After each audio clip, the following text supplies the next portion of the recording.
Good morning and welcome to Mission Control Houston and the International Space Station Update Hour. We're here with the International Space Station Flight Control Team inside the Space Station Flight Control Room, where Flight Director Judd Freeling is leading the team with help from Capcom Anna Fisher. On board the space station, 3 members of the Expedition 34 crew are more than halfway through their day and currently orbiting 258 miles above the coast of Burma. They are Commander Kevin Ford and Flight Engineer Tom Marshburn of NASA, Russian flight engineers Oleg Novitsky, Evgeny Turelkin, and Roman Romanenko, and Canadian Space Agency flight engineer Chris Hadfield. Ford, Novitsky, and Turelkin have been at the space station since October when their Soyuz TMA-06M vehicle docked to the Russian Poisk module. They're now working on their 120th day at the space station and their 122nd day in space. And they were joined in December by Marshburn, Hadfield, and Romanenko, who docked their Soyuz TMA-07M to the station's Rosvet module on December 21st.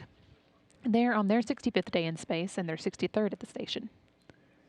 The crew has quite a mix of activities on its agenda for the day. Commander Kevin Ford and his fellow Soyuz crewmates, Oleg Novitsky and Evgeny Turelkin, spent some time in their Soyuz this morning checking out the special seats they'll be sitting in on their return to Earth on March 15th. Soyuz seats are specially designed for each individual crew member to provide them the best cushion possible for their landing in Kazakhstan. Ford also spent some time putting away the In-Space 3 experiment, which wrapped up on Wednesday, and getting the space station's combustion integrated rack prepared for an upcoming series of experiments. Chris Hadfield and Tom Marshburn, meanwhile, both spent much of their morning working through some regular checks of the station's environment, making sure that it's healthy for the crew members.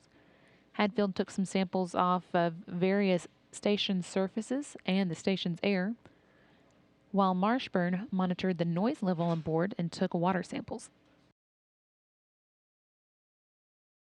Marshburn also had some time set aside to get the station's light microscopy module set up for an upcoming run of the Advanced Colloids experiment, which could provide important data that's not available on Earth and give us a better understanding of crystallization, production quality control, and phase separation, or shelf life in product collapse.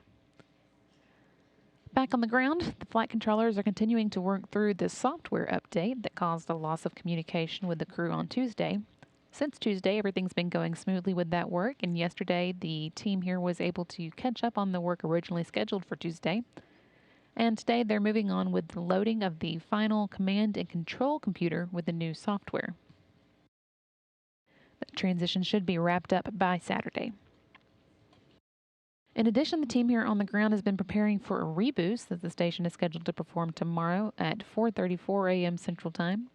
That adjustment to the station's altitude will use the Progress 49 thrusters, firing them for 4 minutes and 37 seconds, and that's going to increase the station's perigee, or the low point of its orbit, by 1.3 miles and leave the station in a 257 by 252 mile orbit, putting them in place for Ford, Novitsky's, and Turelkin's undocking in March, as well as preparing the station for the single-day launch docking scheduled for the crew that will be taking their place.